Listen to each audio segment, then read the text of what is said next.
Welcome to Momentum Monday. Hope you guys are doing good. Today I got this really inspiring story. So there was this national football team that was led by Hall of Fame football coach Lou Little. This was Columbia, and he coached there from 1930 to 1956.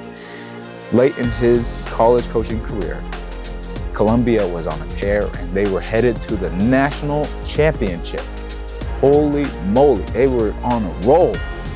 And Saturday was a big game. It was Tuesday, and Lou Little, the coach, got a call or a telegram that one of his players' father had passed away. And so he had to break the news to the young man. And the young man, you could just tell, he was just crushed. But he told his coach, he told Lou, "Coach, I'm gonna be there Saturday for the big game." And Saturday comes, everybody's getting ready, they're stretching. And that young man, whose father had passed away, comes up to Coach Lou Little and says, "Coach, put me in the game. I'll prove to you I'm worth it. Please just put me in the game." And Lou's kind of like, now Lou is just distraught. Like, how can I put this kid in the game? He's not good. He's ridden the bench. If there's 102 guys on the team, he's 102. And he was just so nervous, and his game was so important. But Lou finally thought, like, all right, what the heck? I'll put him on special teams. And the young man gets in the game. And boom, he makes the first tackle. Second play of the game, boom, he makes the next tackle, and the next tackle, and the next tackle. Turnover, they score a touchdown, they come again, and he's still in. Luke keeps him in, and then he makes the next tackle, and the next tackle, and the next tackle. And all game, he is just playing lockdown defense. In the fourth quarter, it's just one tackle, two tackle, three tackle, four tackle, turnover on down, touchdown, and he is just lighting that team up. And Columbia wins the big game.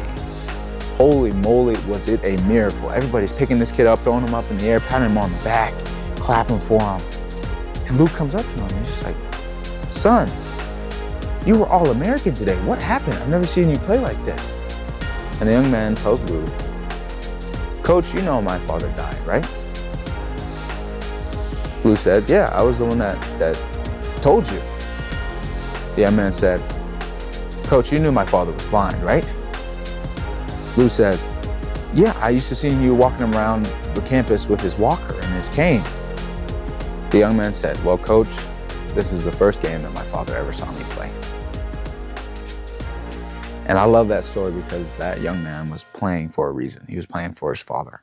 He had a why. Honestly, there's three questions that you can ask yourself when it comes to just pursuing your goals and striving to become the person that God wants you to be. What, how, and why? What do you want? What do you want to accomplish? What do you want to see? What do you want to be? Where do you want to go? What do you want to accomplish? How are you going to get there? How are you going to do it? What resources do you need? Whose help do you need? Where are you going to go? Where are you going to practice? How are you going to put in the work? And why? Why? Why do you want to grow? Why do you want to learn? Why do you want to be better? I love this quote from President Oaks.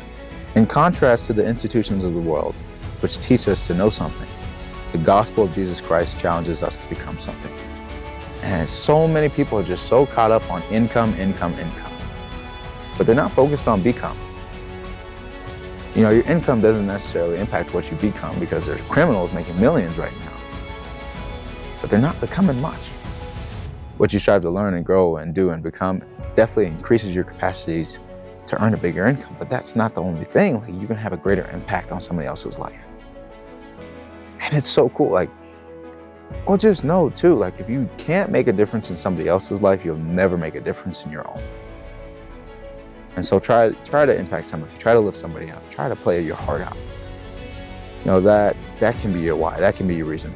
And if you can figure out your what, your how, and your why, you will not only get by, but you will overcome and you can win. George Bernard Shaw wrote, "People are always blaming their circumstances for what they are. I don't believe in circumstances. People who get on in this world are people who get up and look for the circumstances that they want, and if they can't find them, they make them." And it's amazing, you are a child of God. You have agency, you have power, you can choose. And so you don't just have to sit there and suffer. You don't have to just sit there and struggle. You can choose to get up. You can choose to keep trying. You can choose to keep swinging. Like that young man on Lou Little's team, you can play for something bigger than yourself. So spend some time, spend some quiet time to figure out your what. What do you want? How you're going to get there, and why you want to do it. Just remember, if you can do that and pray and trust in the Lord, you can accomplish your goals and reach your dreams. For with God, nothing shall be impossible.